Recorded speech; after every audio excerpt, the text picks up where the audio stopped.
Hello there! Today I'm here with special guest Ransom RIGGS, author of Miss Peregrine's Home for Peculiar Children and Tales of the Peculiar. The last time I talked to you, Hollow City had just come out. Miss Peregrine's movie was a mere hope, a distant figment in Tim Burton's imagination. Yes. So now here we are, 2 years later, and we have a completed trilogy, a new book coming out, and a movie coming out in September as well. A lot can happen in 2 years. So, I mean, how have the past 2 years been for you? Fast and busy and great. Awesome. I just really wanted to get the trilogy finished. Yeah. Because all three books are really just the same story. You know? It's like there's 5 minutes between the end of book 1 and the beginning of book 2, and the end of book 2 and the beginning of book 3. Yes, and I love that about it. Yeah. So I just needed to finish the story, and I don't want to give you any spoilers, but you should have read Library of Souls by now. Come on.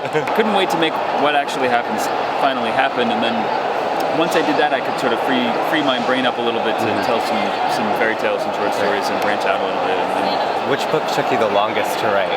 Hollow City. Hollow City. Longer than the first one, even? Twice as long. Really? Yeah. The first one took like 8 months to write. Wow.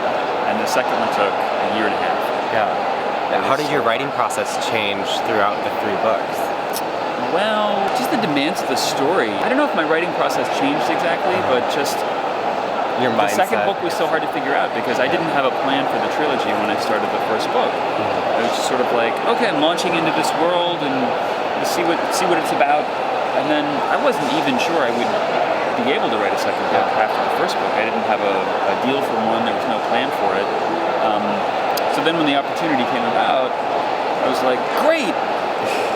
Okay, what's it about? What am I gonna do? And I really like, you know, maps and worlds and exploring things, and I had just sort of created this world, but not described any of it, because book 1 just takes place on a single island in a single loop with a single band of peculiar children, and they're inbred. And then by book 2, they're all over the place. Setting off into the greater world at the end of book 1.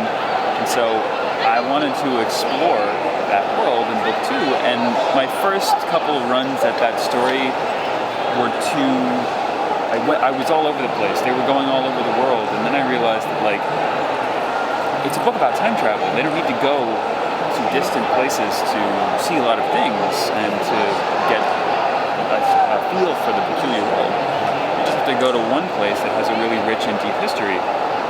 And when I realized that, I sort of unlocked the key to the book, and it became Hollow City. Nice. So tell us about this new one, Tales of the Peculiar. So if you read Hollow City, you will be familiar with the Tales of the Peculiar because they are part of that book. They are the fairy tales that the peculiar children themselves grew up reading and loving and hearing about, and they're sort of like Grimm's tales in the peculiar world. It's the one thing that Millard rescues from the burning embers of Miss Peregrine's house is this heavy 3-volume set of the Tales of the Peculiar. And everyone thinks, like, yeah, we love the stories, but why? It's heavy. Why did you bring that? And he reveals that they contain encoded secrets about the locations of hidden loops and the identities of certain really important peculiars, and that information ends up like saving their skins several times in the book. And we actually get a couple of the stories just verbatim because they're reading them aloud to one another, trying to figure out what they're about. And so I got my feet wet writing a little bit of the stories in Hollow City, and I thought, this is really fun. I'd like to write more of these, but of course I have to finish the books first. So then once you were finally finished with the trilogy, you got to finally do the whole thing. So I was like excited to start writing these, but I had to finish the trilogy first. Well, what do you think is the best part about your job? There's so many great things about my job.